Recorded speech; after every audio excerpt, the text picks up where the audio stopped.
Hey, welcome back to Income Trading 101. Today is Wednesday, July 19th, and today we're looking at Microsoft Corporation. They're going to be announcing earnings next week on Tuesday, July the 25th. Shows us right here in TradingView, which helps quite a bit. And the first thing I'm thinking about is looking at how this company has reacted to earnings. You see back here, in April, their last earnings date, they had a nice gap move higher.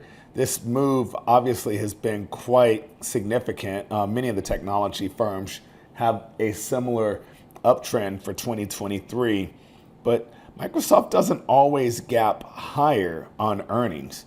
You can see a few times when it's gapped lower, and it took a while to even get back to that price. You know, you look at their November or late October earnings, and it took almost 2 months to get back to the price that it had been. And then it went above it, came on back down, and now we're sufficiently higher than that. But Microsoft earnings are not a guarantee. So just kind of want to look at this. I really wanted to take a look just to see if there was anything that I wanted to get into before they announced their earnings. So let's just get a better sense of where Microsoft has been.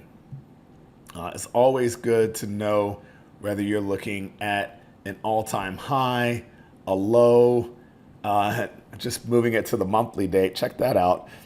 Goes all the way back to the 80s when it IPO'd. But we are sitting extremely high in Microsoft, all-time highest pricing there, right? So good to know.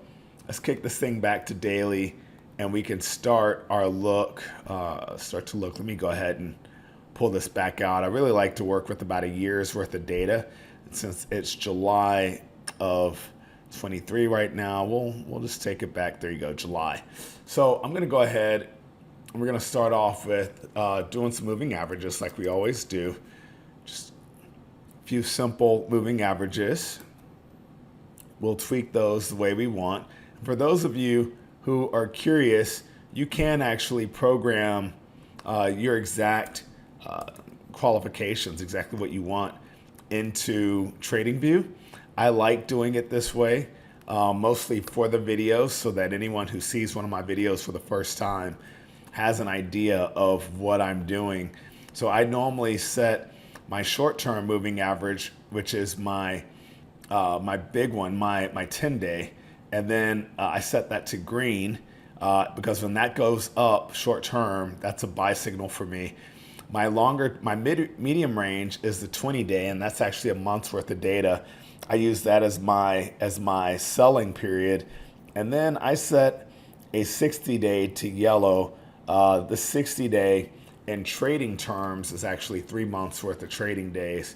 And so that gives us a chance to really see how price is relative to where it's been. So you can see right now, the 10-day and the 20-day aren't that far apart. They're only about $3 apart from each other, $3.50 roughly.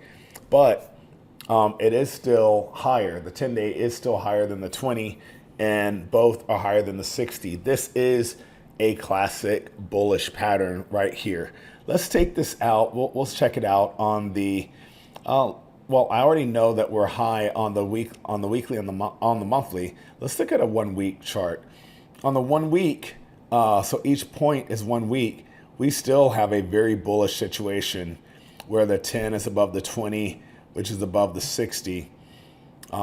Let's take it lower now. I want to see the 4 hour just to get a better sense. The 4 hour range, you've got still very bullish. The green, the 10 period is higher than the 20, it's higher than the 60. Finally, I'm going to take it down to like let's go 1 hour.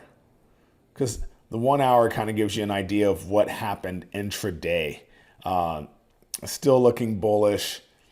I mean, this is bullish across the board. Finally, at the 15, you see how it's traded lower over the last couple days. And so that's made this one go a little, it's converging right now. You have the 60 in between the 20 and the 10 period at the 15-minute level.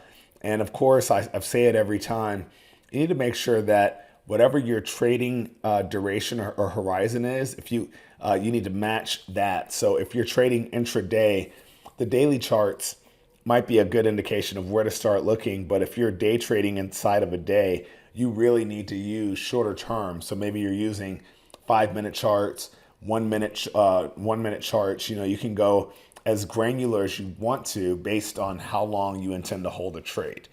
For those of you who are investing, daily charts can work, weekly charts, monthly, just to give you a better idea. So let's go ahead and jump over quickly to the the MACD, the moving average convergence divergence, which is my favorite indicator for just checking out momentum.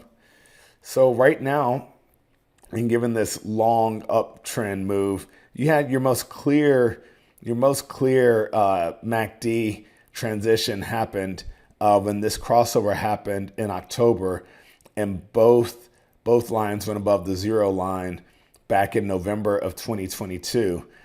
I did pull back some, and then it popped higher again, and we've been in the overbought zone since then. When you have a longer term trend happening, it really is hard for the MACD to really offer you anything that's that valuable. So I'm going to take a step back. The Fibonacci also, we really haven't, we've already fully retraced, right? This was the last high. We currently are above that. So that is a 100% retracement from the 2022 down move. Let's just draw some pretty lines, right? It's always good to have a better sense of where things have been, right? Probably, I'm going to switch both of those, actually. We'll do that. I'm going to move this down. I'm going to get rid of some of the peaks. Because my goal is always, remember, it's to include as much data as you can. And sometimes you have to get rid of some of the extremes. But you have that move, and then you have this one here, right? I mean, again, this isn't done yet. So very, very interesting on Microsoft. Clearly very bullish. We have both earnings and a dividend, an X date coming up. The X date's the 16th of August. Earnings date is next week, Tuesday, July 25th.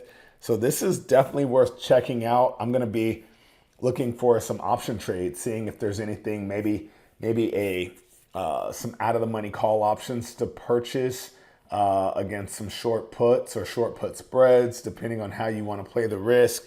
You could also end up doing some debit spreads, call debit spreads that you're expecting to capture even more of this up move. So all depends on how you want to play it. If you ever want to hear more about my option stuff, you can check out the Weekly Option Podcast or the Weekly Option Podcast channel right here on YouTube. But that's it for this video. Things are looking bullish for Microsoft. I don't see that changing anytime soon. Definitely worth keeping an eye on, especially since there's earnings next week. So that's it. Hope you guys have a great trading week. I'll talk to you soon. Take care.